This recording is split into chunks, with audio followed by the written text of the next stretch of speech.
Hello friends, কেমন আছো সবাই? আশা করি ঈশ্বরের আশীর্বাদে সবাই অনেক অনেক ভালো আছো।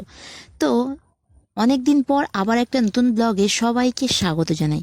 তো হঠাৎ করে একদিন একটা ঘুরতে যাওয়ার প্ল্যান হয়েছিল, তাই সকালে উঠেই আমার সকালের যে ডিউটিটা সেটা সেরে নিলাম। পড়াতে গিয়ে আমি তো অবাক, প্রত্যেক দিন আমি ওদের জন্য বসে ওয়েট করি, কিন্তু আজকে দেখি ওরা অলরেডি চলে এসছে এবং আমার জন্য ওয়েট করছে।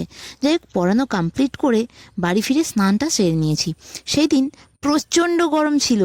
দুপুরে খাওয়া দাওয়া সারার পর দেখি ফ্রিজে একটা দই আছে, তো আমাকে একটুখানি দিয়ে বাকিটা নিজেই সাবার করে দিল বাবু। বরাবর এমনটাই করে প্রত্যেকটা জিনিসের ক্ষেত্রে। তো আগেই বলেছিলাম যে খুব গরম ছিল সেদিন, তার উপর আবার কারেন্ট ছিল না। কি মুশকিল বলো তো, গরমে যেন হাফ বয়েল হয়ে যাচ্ছিলাম। তাই একটু বাগানে গিয়ে বসেছিলাম। এখানে কি সুন্দর ফুরফুরে হাওয়া হচ্ছিল। যতই হোক প্রকৃতির হাওয়া তো। যেহেতু কারেন্ট ছিল না, তো কোনো রকমে রেডি হয়ে বাইরে বেরিয়ে তবেই ক্যামেরাটা অন করেছিলাম। আমি 32 পাটি খুলে হাসলেও আর একজনের মুখ তো সবসময় গোমরা। কীভাবে তো গোমরামুখ হয়ে থাকে সেটা একমাত্র জানেন ঈশ্বর। যাই হোক, কিছুক্ষণ যাওয়ার পর পৌঁছে গেলাম স্টেশনে। টিকিট কাটার পর ওয়েট করতে করতে করতে করতে অবশেষে ট্রেন এসে থামলো। রীতিমতো উঠেও গেলাম ট্রেনের মধ্যে। পেট ভরা থাক বা খালি, ট্রেনে উঠে চোখের সামনে বিভিন্ন খাবার দেখলে কেমন যেন খিদে খিদে পেয়ে যায়। তো দেখি চানা উঠেছে, কিনে নিয়েছে। সেই দইয়ের মতো অল্প একটু আমাকে দিয়ে নিজে খেয়ে শুরু করেছে খেতে। 8টা-9টা স্টেশন পার করার পর ফাইনালি সেই স্টেশনে আমরা চলে এসেছি। এই সরি, তোমাদের তো বলাই হয়নি যে কোথায় যাচ্ছি। একটু ওয়েট করো, এখনই দেখতে পাবে। দেখতে পেলে কি না, এখনো দেখতে পাওনি? তো যাই হোক, এটা সেই প্রপার একটা স্টেশন, ডায়মন্ড হারবার। কে কে এর আগে এসছো সেটা অবশ্যই কমেন্ট করে জানিও। স্টেশনে নেমে মার্কেটের ভেতর দিয়ে চলে গেলাম নদীর পাড়ে। তারপর গিয়ে একটু ছবি ভিডিও করে নিলাম। তো দেখো কত সুন্দর নদীটাকে দেখতে লাগছে।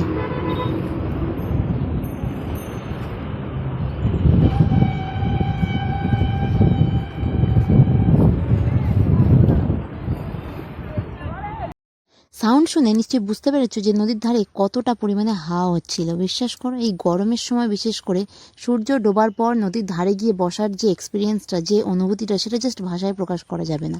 তারপর আমরা হাঁটতে হাঁটতে চলে গিয়েছিলাম যেখানে আই লাভ ডায়মন্ড হারবার লেখা আছে সেই জায়গাতে।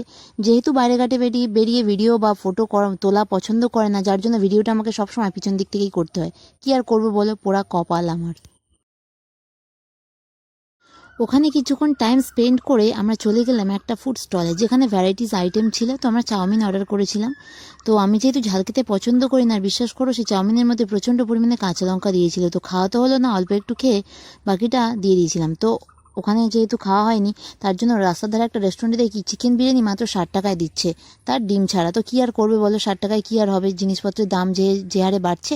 তো চামচও দেয়নি, তো কী আর করবো, আপনার জগন্নাথ বলে খাওয়াটা শুরু করে দিলাম। খাওয়া শেষ করেই ছুটলাম সেই স্পেশাল লস্যি খেতে। এরকম লস্যি আমি অন্য কোনো জায়গায় খাইনি।